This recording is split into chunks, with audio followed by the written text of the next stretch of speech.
અન મહાત્મા ઉભા થયા, નાચવા લાગ્યા, જય હો મારા પ્રભુનો જય હો. અરે પણ ખોટું છે આ તમે અત્યાર સુધી કર્યું. બીજા બધા માણસોએ કહ્યું કે મહાત્માજી તમે નાચવા મળ્યા, તમને આનંદ કેમ થયો? આકાશવાણી તો એવું કહે છે કે તમે તપશ્ચર્યા કરી ખોટી છે, તો તમને દુઃખ લાગવું જોઈએ, એટલી મહેનત તમારી બધી વ્યર્થ ગઈ. ત્યારે મહાત્માએ કહ્યું વ્યર્થ નથી ગઈ. કેમ કે ખોટું છે એની ઉપરવાળાને તો ખબર હશે ને, નકર આકાશવાણી કેમ કરે? ખોટું છે એની એને ખબર છે એટલે આકાશવાણી થઈ. એટલે હવે મને સંતોષ છે કે હાસુ ખોટું જે કાંઈ મેં કર્યું છે એ મારા નાથને ખબર છે. તો આવડે એવી ભક્તિ કરો. જેવા મંત્ર કાંઈ બ્રાહ્મણો બોલે એવા મંત્ર બધા ન આવડે, પણ એનો અર્થ એવો નથી કે બ્રાહ્મણો જ ભક્તિ કરી શકે. આપણને મંત્ર ન આવડે એમ હારી જવાનું નથી.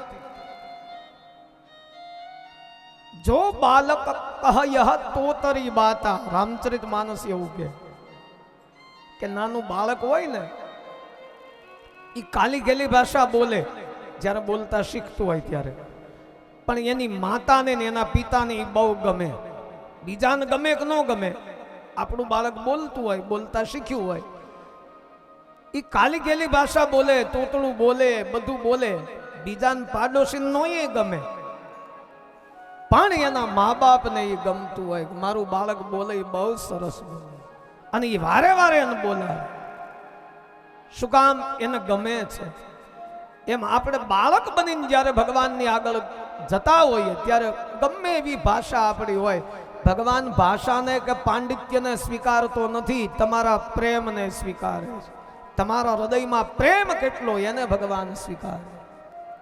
તમારા વિદ્વતા કેટલું એનું મહત્વ નથી. હા, કેટલા જ્ઞાની છો એનું મહત્વ નથી. મહત્વ ખાલી એટલું ભગવાન તરફ તમને પ્રેમ કેટલો છે, ભગવાનને પામવા માટેની તમારી નિષ્ઠા કેટલી છે. શબરી ક્યાં વેદ પુરાણ ભણવા ગયા હતા? એક ભીલની સ્ત્રી અને અભણ, એને કોઈ જ્ઞાન નહોતું.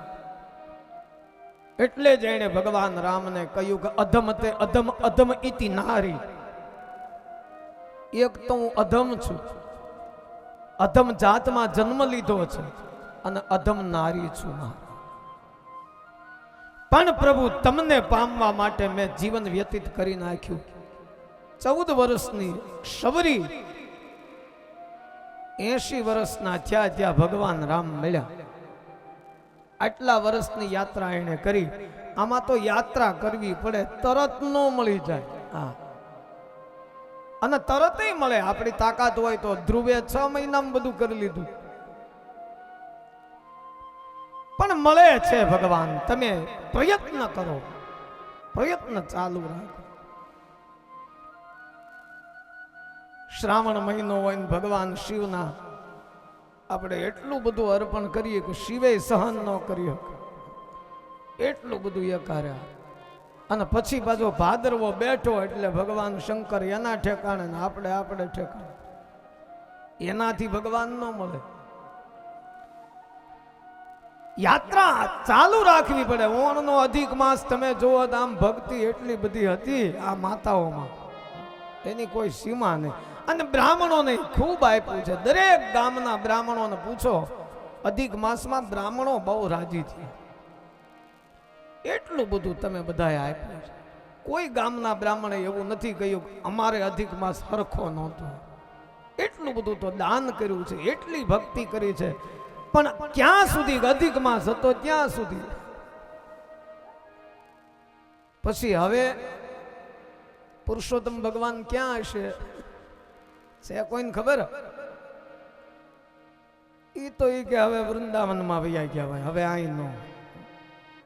એને રોજ પૂજો, રોજ એનું નામ સ્મરણ કરો. ભલે પૂજા સેવા આપણે નથી કરવાની, અધિક માસમાં જેમ કરતા હોય એવું બધું નથી કરવાનું, પણ નામ સ્મરણ તો કરવું પડે, જેથી કરીને ભગવાનનું આપણું અંતર ન પડે.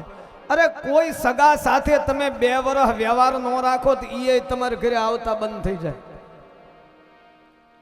આપણા સગા સંબંધી હોય એની સાથે તમે એ કાર્ય સતત 2 વર્ષ સુધી સંભાળ ન લ્યો, એનો ફોન આવે તો ઉપાડવાનું નહીં, એની હારે વાત કરવાની નહીં, 2 વર્ષ આવી કાળજી રાખો એટલે હગાઈ સંબંધ તોડી નાખે.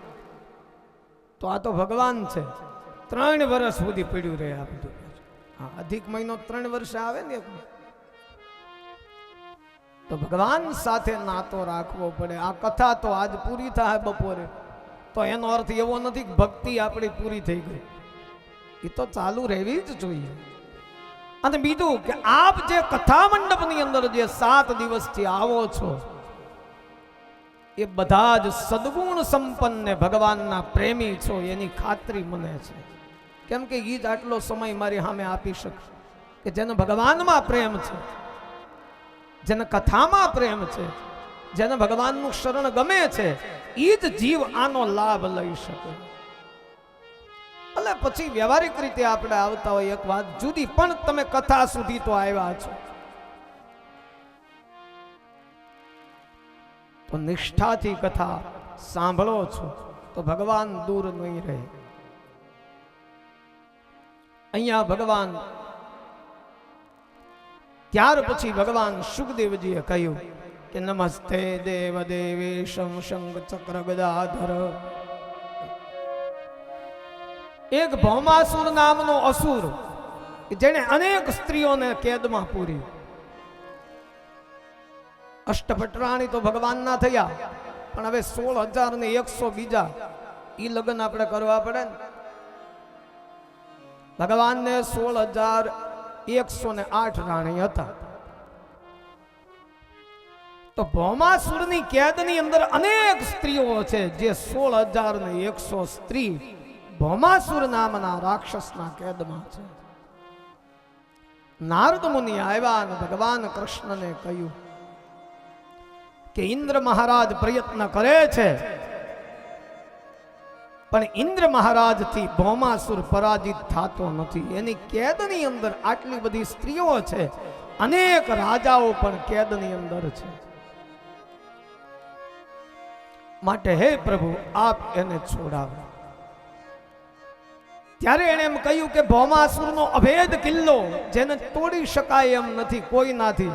ત્યારે ઈ વિદ્યા જાણનાર કોણ કે સત્યભામા છે, મારા રાણી, જે આ વિદ્યા જાણે છે ભૌમાસુરનો કિલ્લો તોડવામાં. એટલે સત્યભામાને સાથે લઈ અને ભગવાન યુદ્ધ કરવા માટે ગયા છે. ભૌમાસુરનો પરાજય થયો અને ભગવાને ભૌમાસુરનો નાશ કર્યો. ભૌમાસુરે ભગવાનની સ્તુતિ કરી કે ભગવત્યોપાત રૂપાય પરમાત્મને નમોસ્તુતે. નમઃ પંકજનાભાય નમઃ પંકજમાલિને નમઃ ભગવતે તુભ્યં વાસુદેવાય વિષ્ણવે. નમસ્તે દેવ દેવેશ શંખ ચક્ર ગદાધર ભક્તો ચોપાત રૂપાય પરમાત્મને નમો. પૃથ્વીએ પણ સ્તુતિ કરી છે ભગવાન કે ભૌમાસુરના પાપનો ભાર મને લાગે. એ ભાર ઉતારવા ભગવાને ભૌમાસુરનો વિનાશ કર્યો અને એની કેદમાંથી 16,100 સ્ત્રી ભગવાને છોડાવી. આ બધી સ્ત્રીઓ રડવા લાગી, ભગવાનને કહેવા લાગી કે અમે ઘણા સમયથી ભૌમાસુરની કેદમાં છીએ, અમને કોણ સ્વીકારશે? ત્યારે ભગવાને કહ્યું કોઈ ન સ્વીકારે એને હું સ્વીકાર. ભગવાને એ 16,100 સ્ત્રીની સાથે વિવાહ કરવામાં આવ્યો. એટલે ભગવાનને 16,108 પટરાણી થયા. એમાં મુખ્યત્વે રૂક્ષ્મણી ગણવામાં આવ્યા. રૂક્ષ્મણીજીએ એક વાર ભગવાનને એમ કહ્યું કે તમે જ્યારે હોય ત્યારે માતાજીના જ વખાણ કર્યા કરો, યશોદાના જ વખાણ કર્યા કરો. અમારા પ્રેમમાં ને એના પ્રેમમાં શું તફાવત છે? ભગવાને કહ્યું કે દેવી યોગ્ય અવસર આવશે ત્યારે જવાબ આપીશ. રુક્ષ્મણજીએ કહ્યું નહીં પ્રભુ, તો કે નહીં, હું તમને કાલે કહું. ભગવાન પોતાના નિજ કર્મમાં ગયા. કરહિ ચિતમ સુખયાસિના સ્વલિલ્યાપત જગત ગુરુમ. રુક્ષ્મણીજી તો રાજકન્યા છે. એટલું બધું સામ્રાજ્ય ભીષ્મક રાજા પાસે હતું, અને ભગવાન શ્યામ વર્ણના, છતાં ભગવાન સાથે વિવાહ થયો. બીજા દિવસનો સૂર્યોદય થયો એટલે ભગવાન કૃષ્ણએ કહ્યું કે દેવી, તમારો પ્રશ્ન જે હતો એનો જવાબ મળ્યો. કે બોલો પ્રભુ, અમારા પ્રેમમાં યશોદાના પ્રેમમાં શું તફાવત છે? અમારી એવી કઈ ખામી છે કે તમે જ્યારે હોય ત્યારે માના પ્રેમના જ વખાણ કરો? ત્યારે ભગવાન કૃષ્ણએ કહ્યું, હે દેવી, હું જ્યારે વાછરડા ચરાવીને આવતો અને સૂતવા રાત્રિનો સમય થાય ત્યારે મારી માતા દૂધનો પ્યાલો ભરીને આવે અને મને દૂધ પીવડાવે, રોજ સાંજના સમય, રાત્રિ. પછી હે રુક્ષ્મણીજી, ઘણી વાર હું થાકીને આવ્યો, રાત્રિએ સૂઈ જાઉં તો માં દૂધનો પ્યાલો લઈને મારી પાસે બેસે કે જાગે પીવડાવું. જગાડવાની કોશિશ કરે, હું ન જાગું તો પછી મારી પ્રતીક્ષા કરે, જ્યારે જાગે ત્યારે પીવડાવું, જ્યારે જાગે ત્યારે પીવડાવું. ક્યારેક ક્યારેક તો માં સવાર સુધી મારી પાસે બેસે, હું ન જાગું. સવારમાં જાગું 4 વાગે, ત્યાં સુધી માં બે. ચોથા પ્રહરે હું જાગું. અને ગઈકાલે તમે જ્યારે દૂધનો પ્યાલો લઈને આવ્યા ત્યારે મેં સૂઈ ગયો એવું નાટક કર્યું, એટલે તમે બાજુ મૂકીને વૈયા ગયા. તમને એમ થયું કે જાગશે પી લે, નકર ભલ પીડ્યો. આ માં છે ને આ પત્ની એટલો ફેર છે.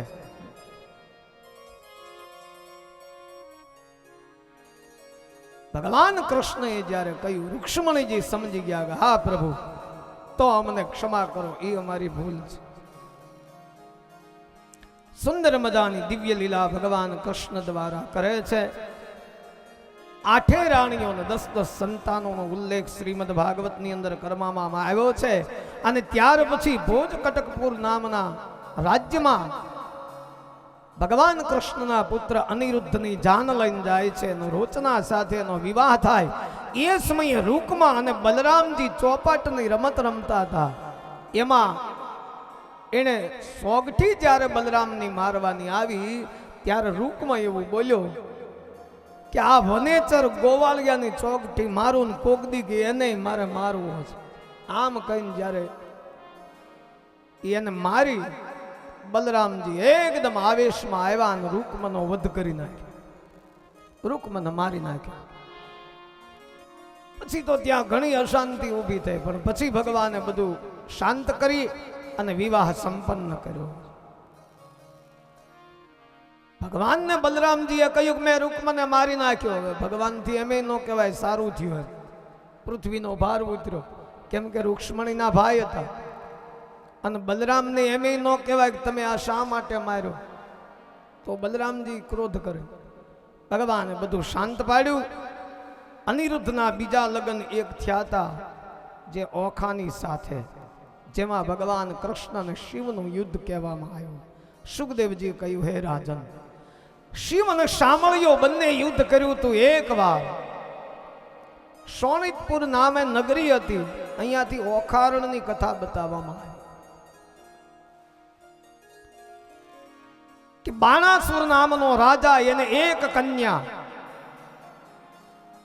જે ભગવતી પાર્વતીની આપેલી કન્યા હતી, અને એના રક્ષણનું વરદાન ભગવાન શંકરે આપ્યું, તારી નગરીની રક્ષા હું કરે, પણ તારો અહંકાર ઉતારશે તારી કન્યા. હવે એ કન્યાને અલગથી મહેલ બાંધી આપવામાં આવ્યો. એમની સાથે એક પોતાનો મંત્રી કૌભાંડ, એની કન્યા ચિત્રલેખા, જેને વિધાત્રીનો અવતાર ગણવામાં આવે. અને ચિત્રલેખા માયાવી હતી, વિદ્યા જાણતી હતી, દરેક રૂપ લઈ શકે, આકાશ માર્ગે ઉડી શકે, આવી બધી શક્તિ ચિત્રલેખાની અંદર હતી. ઈ એની અંતરંગ સખી ઓખાની.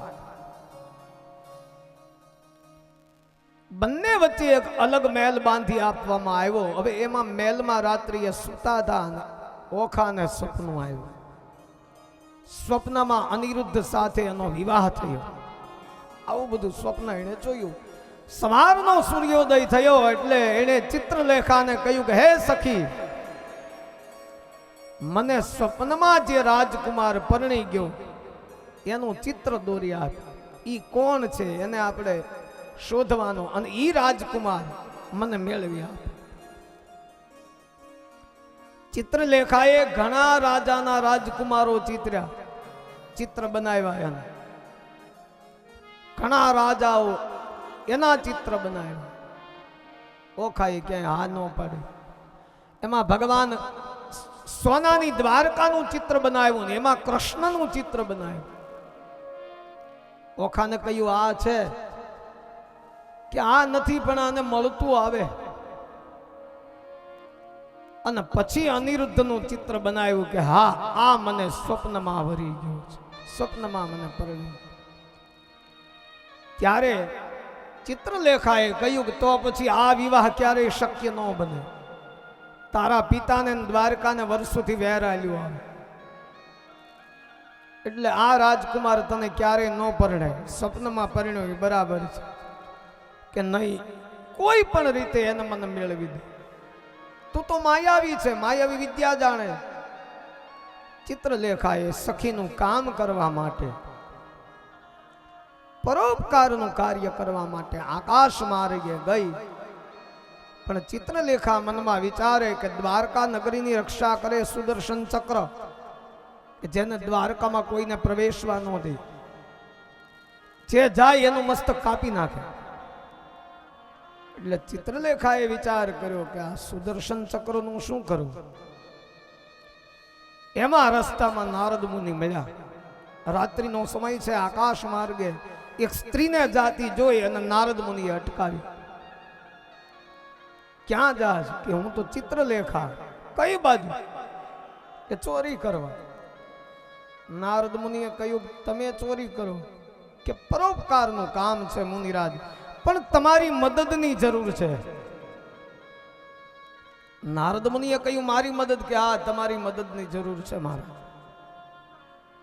મારે મારી સખીનું એક સપનું પૂર્ણ કરવું છે અને એના માટે હું અનિરુદ્ધનું અપહરણ કરવા માટે દ્વારકામાં જાઉં છું. પણ દ્વારકામાં સુદર્શન ચક્ર ચોકી કરે છે, એની કાંઈક વ્યવસ્થા કરાવી આપો થોડી વાર માટે. નારદ મુનિએ કહ્યું તો હું એની હારે સત્સંગ કરું, ત્યાં તમે તમારું કામ કરી લ્યો. ચક્ર ભરતું હતું. નારદ મુનિ રસ્તામાં મળ્યા કે ભાઈ આમ ને આમ દ્વારકાની પરિક્રમા કર્યા કરશો, અહીં કોણ કાંઈ લઈ જવાનું છે? આ ભગવાનની નગરી છે, ક્યારેક બેસવું જોઈએ, કંઈક સત્સંગ કરવો જોઈએ. આમ ને આમ આ ચોકી કરવાથી અહીં કોણ લઈ જાય? ચક્રએ કહ્યું મહારાજ તો બેસો, આપણે સત્સંગ કરીએ. ચક્રને અટકાવ્યું નારદ મુનિએ અને આ બાજુ ચિત્રલેખાએ દ્વારકા નગરીમાં પ્રવેશ કર્યો. વિચાર્યો કે ભાઈ આને જગાડું તો કઈ રીતે લઈ જાવ. એટલે એને વિચાર એવો આવ્યો કે પલંગ સહિત જ લઈ જાવ, જેથી કરીને મારે ચિંતા નહીં, એને જગાડવાનો પ્રશ્ન નહીં. કદાચ મારી સાથે આવે કે ન પણ આવે. અને બીજું કે એને આકાશમાં કેમ ઉડાડવો મારે. એટલે સુતેલા રાજકુમારને પલંગ સાથે લઈને ચિત્રલેખા નીકળી. નારદ મુનિએ જોયું કે ચિત્રલેખા ગઈ. પછી નારદ મુનિએ ચક્રને કહ્યું કે ભાઈ તારું કામ કર, નહીં વળી હવારમાં જો ચોરી થાય દ્વારકામાં, કાલે એમ કે નારદ મુનિએ વાતું કરાવી, આના કરતા તારું કામ હોય કર ભાઈ. આમ કહીને ચક્રને છૂટું કરી દીધું. ચક્ર એનું ક્રમ પ્રમાણે કામ કરવા લાગ્યું. રાજકુમાર ચોરાઈ ગયો. સવાર પડ્યું અને રાણીઓ હાહાકાર કરવા લાગી, આમથી આમ દોડવા લાગી કે ભાઈ વસ્તુ ચોરાઈ તો બરાબર, પણ રાજકુમાર ચોરાણો, અને ઈ દ્વારકામાંથી, ભગવાનની નગરીમાંથી. આ કેવું કલંક કહેવાય આપણને. આપણે આપણા રાજકુમારની રક્ષા ન કરી શકીએ તો પ્રજાની કેમ કરી શકીએ? આને બધા ભયભીત બન્યા. ભગવાનને ખબર, એ કાંઈ બોલે નહીં, આ બધું જોયા કરે. રાણીઓ આમથી આમ દોડે, એકબીજાને પૂછે ને આવું બધું હાલે. હવે ભગવાનની આગળ રુક્ષ્મણીજી બહુ રડ્યા કે મારો રાજકુમાર કોક લઈને વયું. ભગવાને કહ્યું દેવી એમાં ચિંતા ન કરવાની, ક્યાંક ગયો હશે, હમણાં આવે કે નહીં, એના પલંગ સહિત વયો. એમાં નારદ મુનિનું આગમન થયું. નારદ મુનિ દ્વારકામાં આવ્યા. રાણીઓએ તો પગ પખાડ્યા, નારદ મુનિની પૂજા કરી, અને રાણીઓ રડવા લાગી કે મહારાજ આપ તો ત્રિકાળ જ્ઞાની છો, બધું જ જાણો છો, અને આ કોઈને કહેવાય નહીં એવી ઘટના અમારા પરિવારમાં ઘટી કે અમારો રાજકુમાર કોક લઈને વહી ગયો રાત્રે. નારદ મુનિએ કહ્યું દેવી મારે જ્યોતિષ જોવું પડે. આમ કઈ કુંડળી કરી, આંખ્યું બંધ કરી, પલોઠી વાળીને બેઠા, ઘડીક ધ્યાન કર્યું. એવું જ બધું કરવું પડે ને, જ્યોતિષ તો જ કહેવાય ને. હા, નથી ગણાય. આંખ્યું બંધ કરી દે ને આમ કરી દે, તમારું નામ હોય દઈ દે, તમારું આ નામ છે એટલે તરત જ તમે કહો કે બાપુ તમે મારું કલ્યાણ કરો. જ્યોતિષ સત્ય છે, પણ શ્રદ્ધા અંધ છે. એનો ભોગ ક્યારે ન બનવું. શાસ્ત્રમાં જ્યોતિષ મહત્વનું છે, પણ અંધશ્રદ્ધાનો ભોગ ન બનવું એનું ધ્યાન રાખવું. અને સંશયોના કોઈ સમાધાન જ નથી. અતિ સંશયમાં પડવું નહીં. સમજદાર વ્યક્તિ અને સજ્જન વ્યક્તિએ અતિ સંશયોમાં ન પડવું, શંકાઓમાં ન પડવું. એને જ વિદ્વાન કહેવામાં આવે. અંધશ્રદ્ધામાં ક્યારે પડવું નહીં. નારદ મુનિ રાત્રિએ સાથે જ હતા, એને બધી ખબર હોય કે નહીં, પણ છતાં આવું બધું કરીને નારદ મુનિએ એમ કહ્યું કે શોણિતપુર નામના નગરમાં કોઈ એનું અપહરણ કરી ગયું છે. કોઈ સ્ત્રી હતી. અને રાણીઓ રાજી થઈ, વાહ મહાત્મા, તમે ભગવાન કૃષ્ણએ નારદ મુનિને પાસે આવીને કહ્યું કે આટલું બધું જ્ઞાન તમારી પાસે. નારદ મુનિએ હાથ જોડીને કીધું પ્રભુ મારી આબરૂ એમને હાચવજો આ રાણીઓ પાસે. તમે તો બધું જાણો છો, હું તમે બે જાણીએ છીએ. મેં કઈ લીલા કરી એ તમને ખબર છે પ્રભુ, પણ મારું માન એમને જાળવી લેજો પ્રભુ. ભગવાનને પગે લાગીને નારદ મુનિએ કહી દીધું. ભગવાન ચૂપ થઈ ગયા અને કહેવા લાગ્યા, હા બોલો બોલો મુનિરાજ, ક્યાં અમારો રાજકુમાર? કે શોણિતપુર નામના રાજ્યમાં છે. ભગવાન કૃષ્ણ ચઢાઈ કરે, આ બાજુ બાણાસુર ભગવાન શિવની ઉપાસના કરે. ભગવાન શિવની પાસે જઈને બાણાસુર કહેવા લાગ્યો, જટા કટાક શુભ્રમન ભ્રમંત નીત નીલચરી વિલોલવી ચિવલ્લરી. સુરત ભગવાન શિવની આરાધના બાણાસુર કરવા લાગ્યો.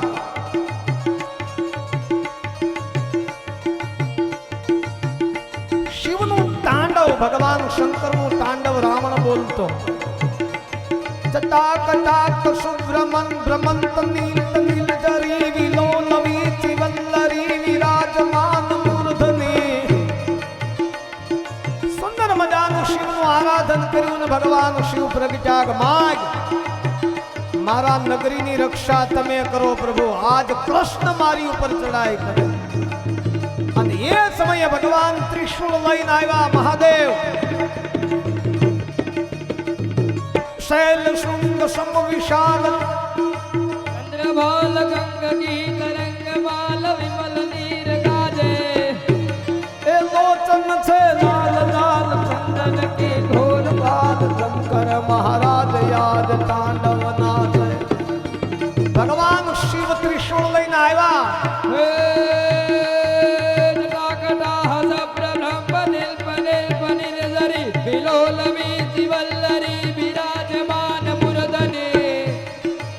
મહાદેવ. જગત જગત જલ જલાટ ભટ્ટ પાવકે કિશોર ચંદ્રશેખર રતિ પ્રદીક્ષણમ મમ કિશોર ચંદ્રશેખરે રતિ પ્રદીક્ષણમ મમ. ભગવાન શિવ અને કૃષ્ણનું યુદ્ધ થયું.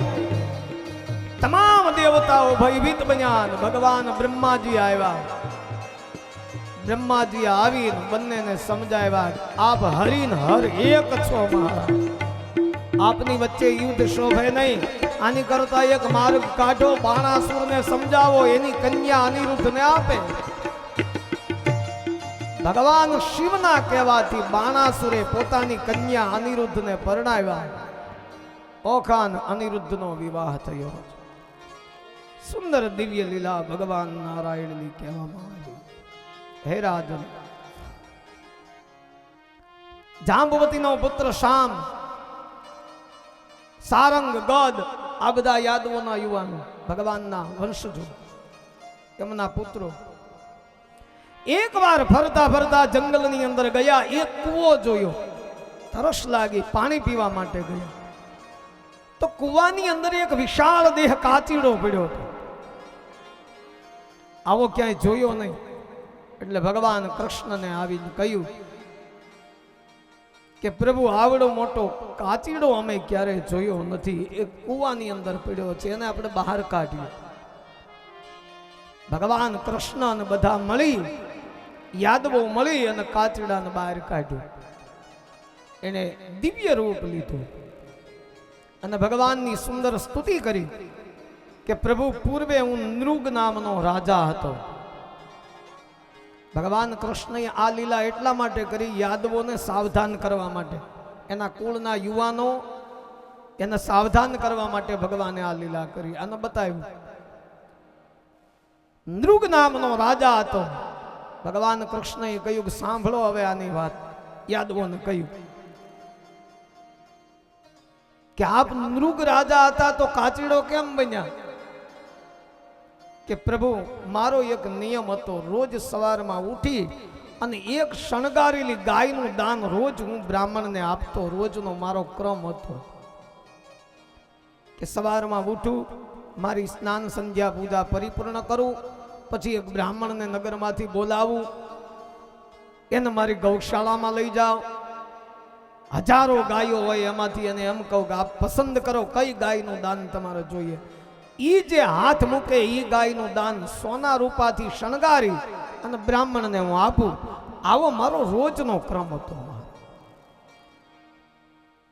ઘટના એવી બની, એક દિવસ એક બ્રાહ્મણને મેં ગાયનું દાન આપ્યું. ઈ ગાય ચરવા માટે વનની અંદર ગઈ અને રાત્રિએ રાજના ધણ ભેગી રાજની ગૌશાળામાં વહી આવી.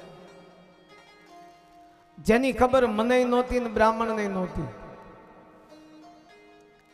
આગલા દિવસે જે દાનમાં આપેલી ગાય એ સાંજે ધણ ભેગી વહી આવી. બીજા દિવસનો સૂર્યોદય, મહારાજ મારો નિયમ, શણગારેલી ગાય બ્રાહ્મણને દઉં. મેં બીજા બ્રાહ્મણને બોલાવ્યો. બ્રાહ્મણ આવ્યા,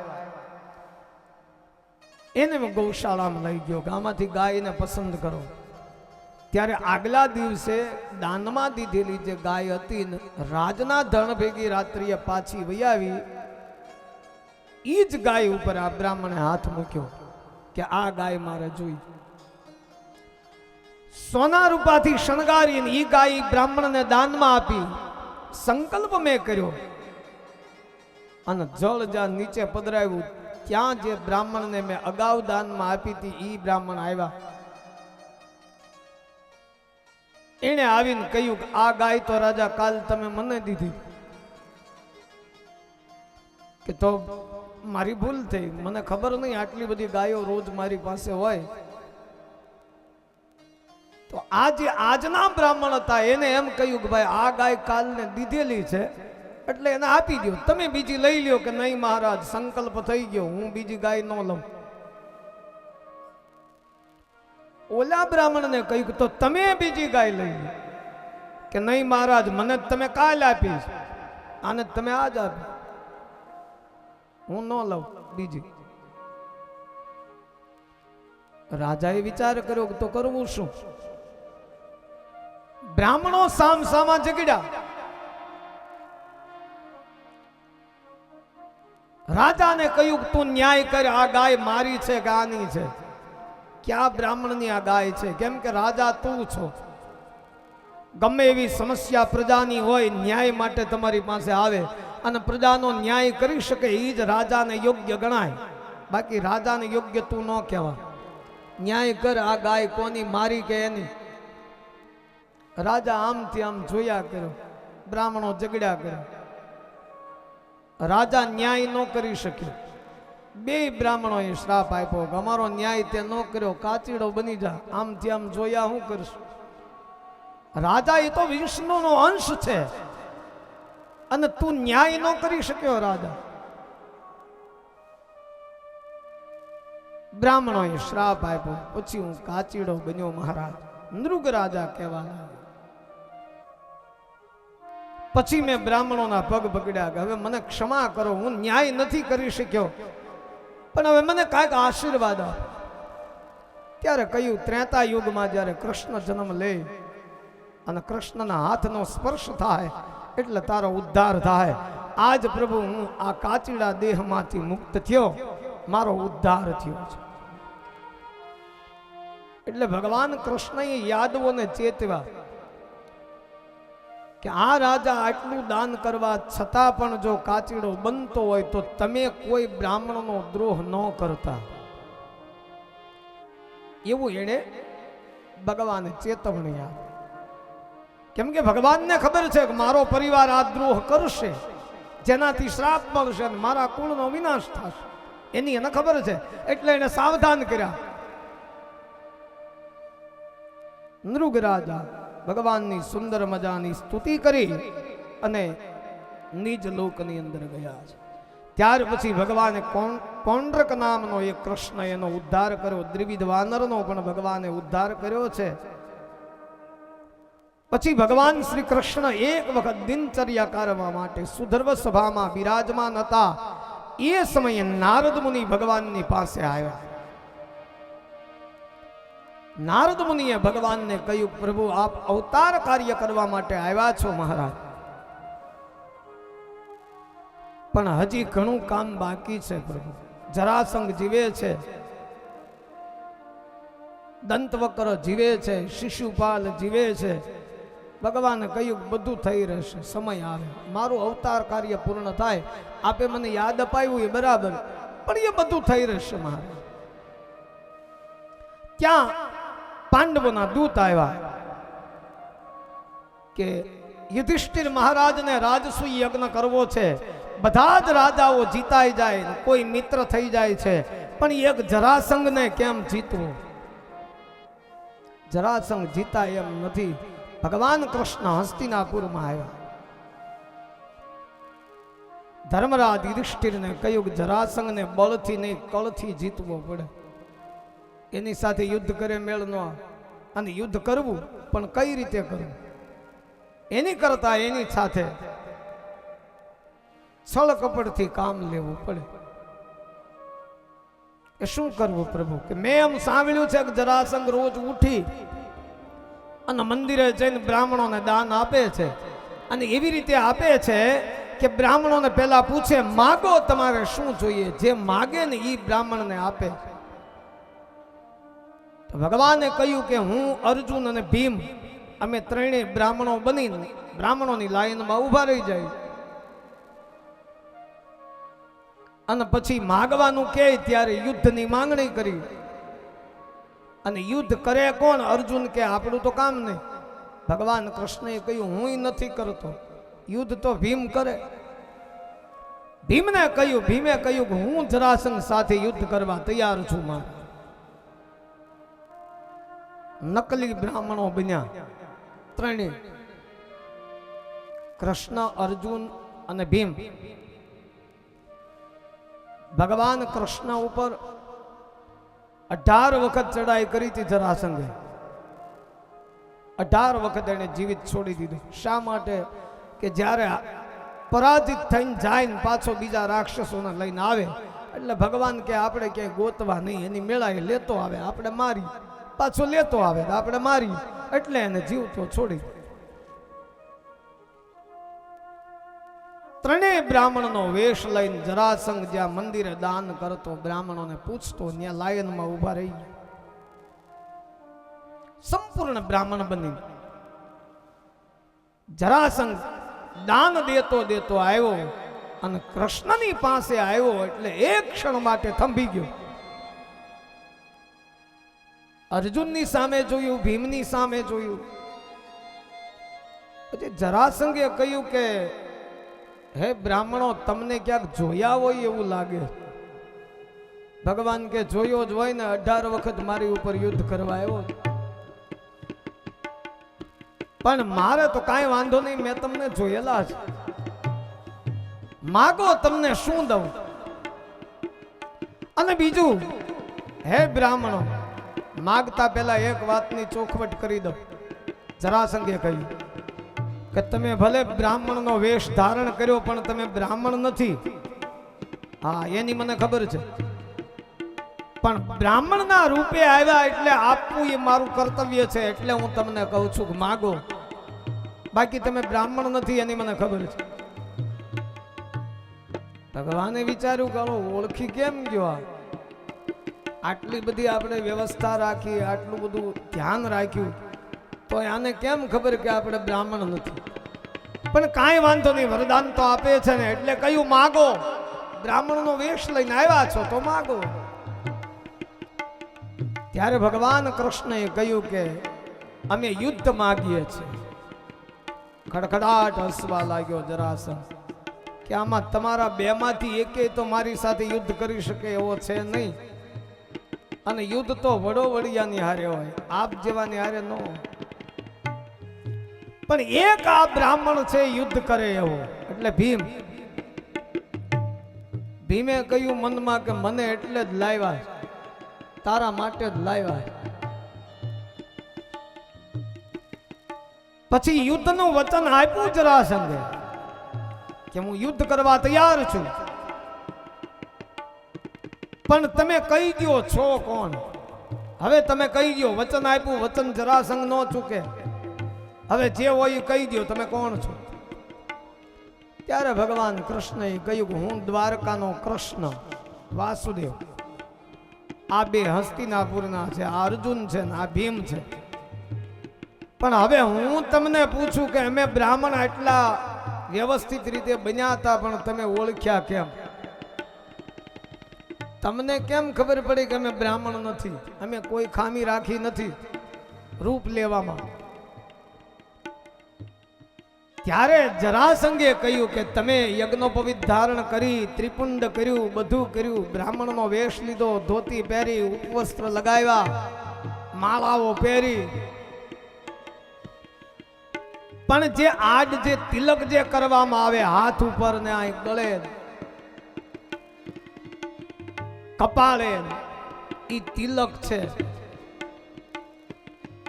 એમાં જે આડ જે કરેલા છે ને હાથની ઉપર, ઈ તમે ચંદનના કર્યા છે, ઈ ભસ્મના હોય. બ્રાહ્મણ હોય ને તો એને ભસ્મ હોય, અને ક્ષત્રિય હોય તો એને ચંદન હોય. તમે ભૂલમાં ચંદનના કરીને વહી આવ્યા. ત્યારે ભગવાનને વિચાર આવ્યો કે ઈ વાત એક સાચી.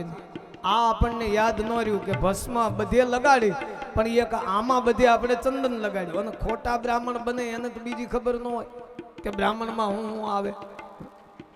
એટલે ભગવાન એને ઓળખી ગયો જરાસંઘ, અને પછી ભયંકર યુદ્ધની માગણી કરી, અને ભીમ અને જરાસંઘ વચ્ચે ભયંકર યુદ્ધનો આરંભ થયો.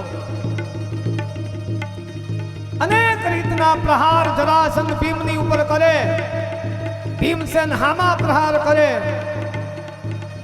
વળી એક ઘાયલ થાય, વળી બીજો ઘાયલ થાય. આમ 18 દિવસ ચાલ્યું.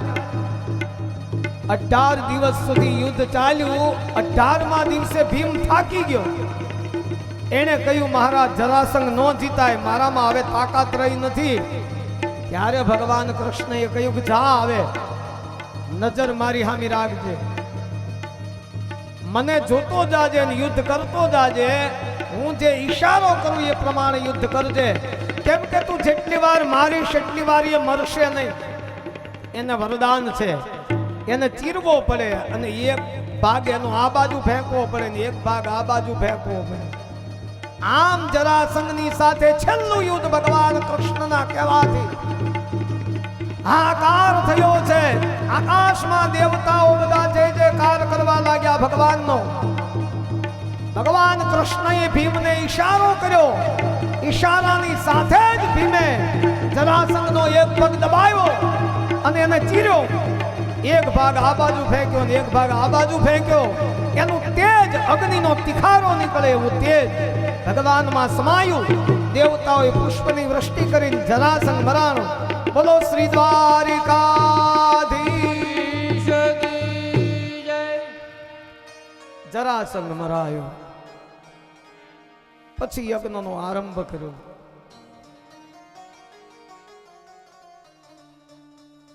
એટલે પહેલી પૂજા કોની એવું બધાને પૂછવામાં આવ્યું. આ રાજસુ યજ્ઞ છે એમાં પહેલી પૂજા કોની? ત્યારે સહદેવ અને નકુળે કહ્યું પહેલી પૂજા ભગવાન કૃષ્ણ. ઈ યજ્ઞમાં શિશુપાલ પણ હતો. શિશુપાલની કથા એવી છે કે જન્મો ત્યારે એને 4 હાથ હતા અને બ્રહ્માજીએ એવું કહ્યું હતું શિશુપાલની માતાને કે આને ગોદમાં જે રમાડે અને 2 હાથ ખરી પડે એના હાથે આનું મૃત્યુ છે. એટલે શિશુપાલનો જન્મ થયો ને પછીથી મોટો થયો ત્યાં સુધી જે આવે એની ગોદમાં માં રમાડવા માટે આપે. માગે કે ન માગે સામેથી આપે મારા પુત્રને લ્યો. બધા જ આવી ગયા. કોઈની પાસે 2 હાથ ખર્યા નહીં. એકવાર દ્વારકાધીશ ભગવાન કૃષ્ણ મહેમાન તરીકે ગયા અને શિશુપાલને ગોદમાં આપ્યો એની માતા. અને જેવો ભગવાન એને રમાડવા માટે ગયા 2 હાથ ખરી. માતાએ એકાંતમાં ભગવાનને બોલાવી અને છેડો પાથરીને પગે લાગ્યા શિશુપાલની માં કે હે વાસુદેવ, મારા પુત્રનું મૃત્યુ તમારા હાથે છે મહારાજ.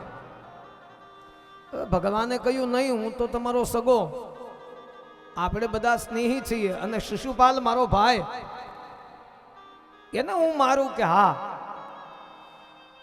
પૂર્વે મને બ્રહ્માજી દ્વારા કહેવામાં આવ્યું કે જેના ગોદમાં 2 હાથ ખરી પડે એના હાથે આનું મૃત્યુ, મારા પુત્રનું મૃત્યુ તમારા હાથે છે મહારાજ. આજે એક માં તરીકે હું તમારી પાસે ભીખ માંગુ છું કે મારા દીકરાને આપ ન મારો એવું વરદાન મને આપો કે તમે મારા પુત્રને ક્યારે ન મારો, મારી સાથે વચને બંધાવ. એક માં તમારી પાસે માગે. ભગવાને વિચાર કર્યો કે તો વિધિના લેખ ખોટા પડે અને વરદાન ન આપું તો માના આત્મો નારાજ થાય, માં દુખાય, એને દુઃખ થાય, શું કરું? એટલે ભગવાને પછી એક રસ્તો એવો કાઢ્યો કે હે માં, તું જનની છો, તારા પુત્રને મારીને મારે શું કરવું છે?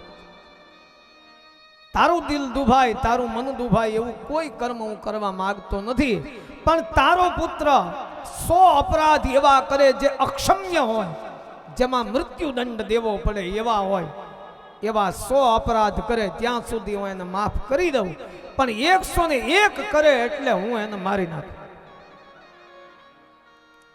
માતા રાજી થઈ કે મારો શિશુપાલ કોઈ દિવસ એવું કરે જ નહીં, આટલા બધા અપરાધ ક્યારેય ન કરે. 100 અપરાધ તો ઘણા કહેવાય, એટલા બધા અપરાધ મારો શિશુપાલ ન કરે. ભગવાને કહ્યું માં તો હું ન મારું, મારે એને શું કામ મારું, પણ 100 અપરાધ અક્ષમ્ય કરે અને 101 થાય એટલે હું મારી નાખું. ઈ શિશુપાલ આજ રાજાની સભામાં હાજર છે, પાંડવોની સભામાં. સહદેવ અને નકુળે કહ્યું પહેલી પૂજા અગ્ર પૂજા ભગવાન કૃષ્ણની થવી જોઈએ. આન શિશુપાલ બે કયો એક ગોવાળિયાની પૂજા પહેલી, વનેચરની. જંગલમાં રખડી રખડીને મોટો થયો, એને શું ખબર પડે? આમ એક પછી એક અપરાધ ભગવાનના કરવા લાગ્યો. ભગવાને એને સાવધાન કર્યો કે હે શિશુપાલ, 100 અપરાધ તારી માતાને મેં આપેલા છે, હજી પાછો વળી જા. આન જેમ જેમ ભગવાન ના કહેતા ગયા એમ એમ શિશુપાલ અપરાધ વધારે ને વધારે કરતો ગયો. હે વનેચર, તને શું ખબર પડે? કાળા ગ્રહની અંદર જેલમાં તો તારો જન્મ થયો, તું અમને શું સલાહ આપે? આમ ભગવાનને નો કહેવાના શબ્દ શિશુપાલ કહેવા લાગ્યો. એક પછી એક અપરાધ કરવા લાગ્યો અને 99 થયા એટલે ભગવાન કૃષ્ણએ કહ્યું, શિશુપાલ બસ, હવે તારો કાળ નજીક છે. અને છતાંય ન માન્યો અને 101મી વખત જ્યારે ગાળ દીધી, આન ભગવાન કૃષ્ણએ ક્રોધાવેશમાં આવી સુદર્શન ચક્રને છૂટું કર્યું, શિશુપાલને ગળે ઘસાયું. જેમ ફૂલ નીચે પડે પુષ્પના છોડમાંથી વીજળીના કડાકાની સાથે જેમ ફૂલ ખરી પડે એમ શિશુપાલનું મસ્તક ધરતી ઉપર પડ્યું. દેવતાઓ પુષ્પની વૃષ્ટિ કરવા લાગ્યા, નારદ અને શંકાદિક વીણા વગાડવા લાગ્યા અને એ જ ક્ષણે શિશુપાલનું તેજ નીકળીને ભગવાનમાં સમાયું. જય જયકાર થયો. બોલીએ શ્રી દ્વારિકાધીશ કી જય. જય તો તમે બોલો. હા, શિશુપાલને તો હું મારું, પણ જય તો તમે બોલો. એટલો હરખ નથી થતો તમને? બોલો શ્રી દ્વારિકાધીશ કી. આ બાજુ વાળા બોલ્યા, આ બાજુ વાળા ન બોલ્યા. એને તો આમ તો પહેલે દીથી જ નક્કી કર્યું કે બને ત્યાં સુધી નથી બોલવું. અને આમ થાય બિચારા ઈ ક્યાં બોલી શકે, ક્યાં બોલ્યા છે કોઈ દી? બોલો શ્રી દ્વારિકાધીશ કી. વાહ, જો પાછળ વાળા હોય બોલ્યા, હવે હાસા થયા. જય હો આંબરડીને જય હો. આ તો સુરાની ભૂમિ છે બાપ. એવી પવિત્ર ભૂમિ, માં ખોડિયારનું આંગણું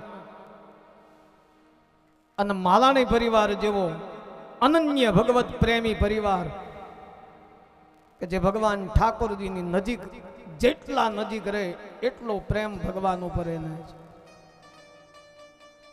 અને એની આ કથા પિતૃઓના ઉદ્ધાર માટે, પરોપકારના કાર્ય માટે, પૂર્વજોના ઉદ્ધાર માટે. શિશુપાલ મરાણો છે. પછી ભગવાન નારાયણે યજ્ઞ કરાવ્યો, જેને રાજસુ યજ્ઞ કહેવામાં આવે છે.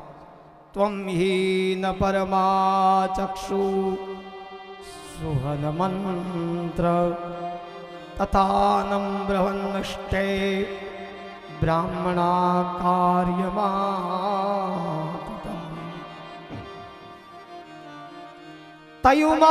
તયુમાશાય કર્મણા પ્રીતિ દૂરદર્શન નૃણા અજાત શત્રુ નિરાણ ગૌપાધ્યા સુહદાવૃતા.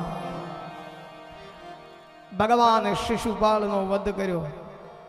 એમાં દંતવકર નામનો શિશુપાલનો જે મિત્ર હતો, માયાવી શાલ્વ નામનો ભગવાનનો વેરી હતો, એ બધાએ યુદ્ધની તૈયારી કરી છે કે એને અમારા મિત્રને માર્યો, હવે એને છોડીએ. આમ એકદમ આવેશમાં આવી અને માયાવી શાલ્વ અને દંતવક્ર દોટ દઈને ભગવાનને પડકારે કે હે વાસુદેવ, હે ગોવાળિયા, તે અમારા મિત્રનો અપરાધ કર્યો છે, મિત્રને માર્યો છે, અમે તને છોડીશું નહીં. આમ કહી અને માયાવી શાલ્વ અને દંતવક્ર દોડ્યા અને જ્યાં વચનના પ્રહાર કરવા લાગ્યા, દંતવક્ર તો માયા કરવા લાગ્યા, આકાશમાંથી હાડકાઓ વરસાવા લાગ્યો. પણ ભગવાને બધી માયા કાપી અને છેલ્લે સુદર્શન ચક્રને આજ્ઞા કરી. એ જ ક્ષણે દંતવક્રના ગળે ઘસાયું, અગ્નિના તણખાની જેમ પ્રાણ ગયો, ભગવાનમાં સમાયો. બોલીએ શ્રી દ્વારિકાધીશ. ભગવાન દંતવક્રનો પણ ઉદ્ધાર કર્યો છે. સુખદેવજી કહે, હે રાજા પરીક્ષિત, નારાયણે જે જન્મ લીધો એ અનેક અસુરોને વિદારીને ભક્તોના હિત માટે જન્મ લીધો છે, ભક્તોના કલ્યાણ માટે. જે ભક્તોને ભજે છે, ભગવાનને જે ભજે છે, ભગવાનનું શરણ લે છે, પછી એના કાર્યો ભગવાન કરે છે. સર્વસ્વ જો ભગવાનને સોંપી દેવામાં આવે તો એના કાર્યો ભગવાન પછી કરે છે. અનન્ય ભક્તિ જેના હૃદયમાં જાગે એનું કાર્ય ભગવાન કરે. એના અનુસંધાનમાં એક ભક્તની દિવ્ય કથા સુખદેવજી દ્વારા કહેવામાં આવી કે સુદામા નામનો બ્રાહ્મણ જે પરમ પવિત્ર જીવન જીવે છે, એમની પત્નીનું નામ સુશીલા, 6 સંતાનો છે. સુદામા દરિદ્રતામાં જીવન વ્યતીત કરે, દરિદ્ર સ્થિતિ છે.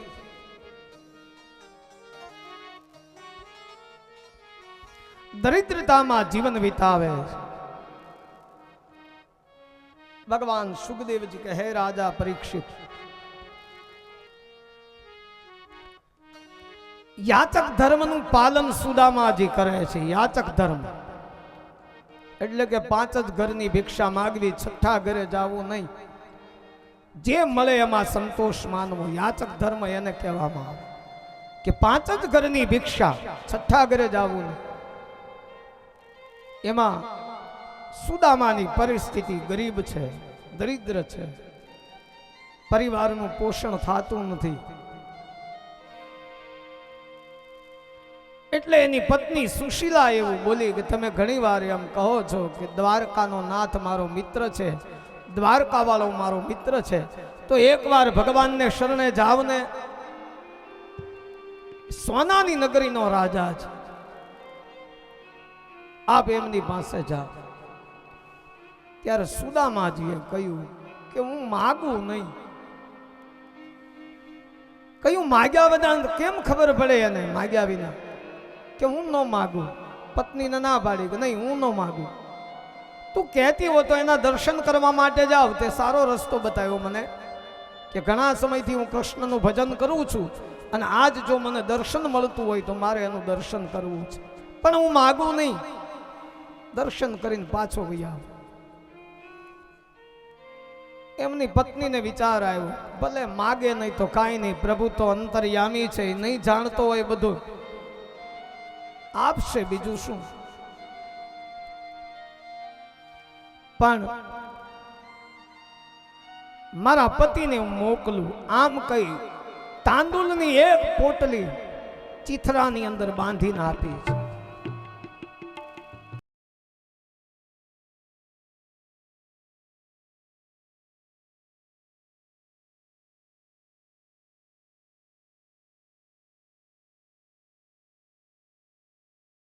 સુદામાજી ભગવાનને મળવા માટે ભાવ વિભોર બન્યા.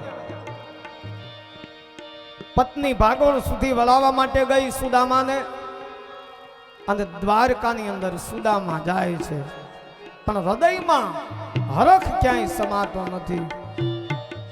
એનો મનનો મેરામણ ઉભરાય છે રે, એનો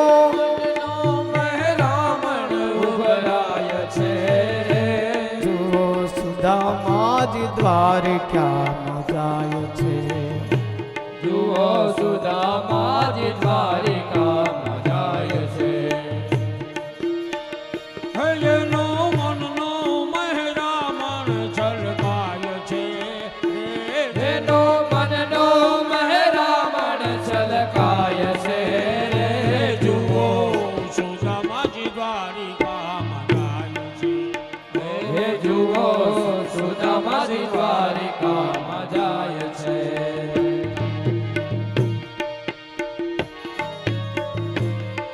જય હો.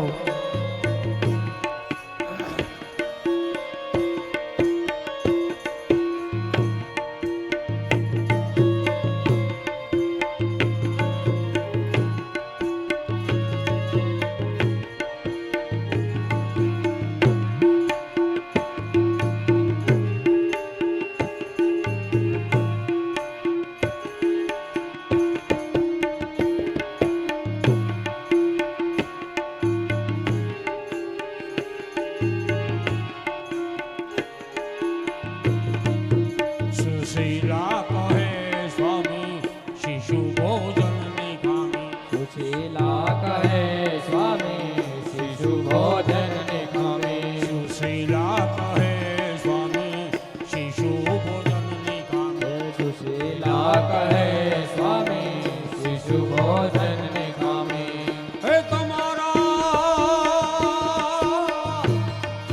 દોસ્તાર દ્વારિકાના નાથ છે. હે તમારા દોસ્તર દ્વારિકાના નાથ છે. જુઓ સુદામાજી દ્વારિકામાં જાય છે. આરે જુઓ સુદામાજી દ્વારિકામાં જાય છે. હે જીએનો મનનો મહેરામણ છલકાય છે. એનો મનનો મહેરામણ ઉભરાય છે રે. જુઓ સુદામાજી દ્વારિકામાં જાય છે. આરે જુઓ સુદામાજી દ્વારિકામાં જાય છે. શ્રી રાધે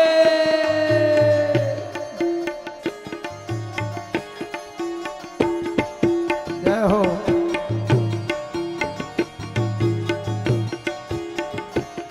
જય જય શ્રી રાધે.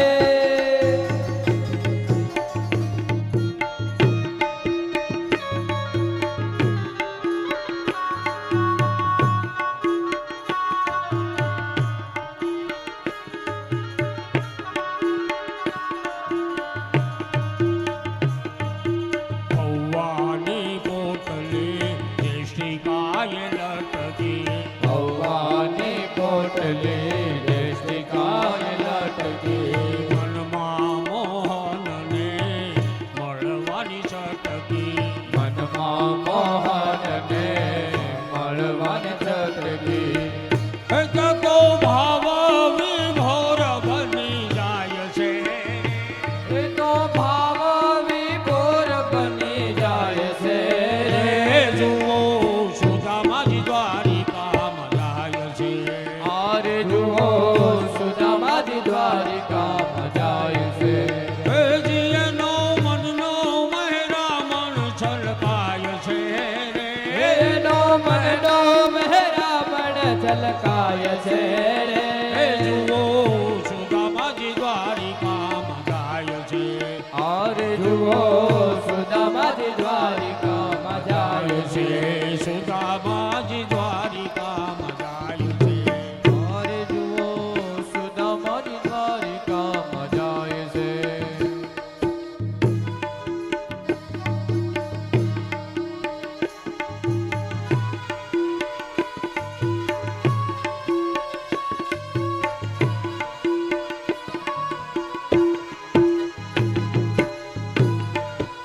આજ કથા વિરામનો દિવસ છે. ભગવાન માટે રાસ લેવા હોય એટલે લઈ લ્યો. આ અવસર પાછો ભગવાન કૃપા કરે તો ફરીને પ્રાપ્ત થાય. પણ આજનો આ અવસર છે એ મંગલમય છે. ધોળી ધજા ફર ફરે ને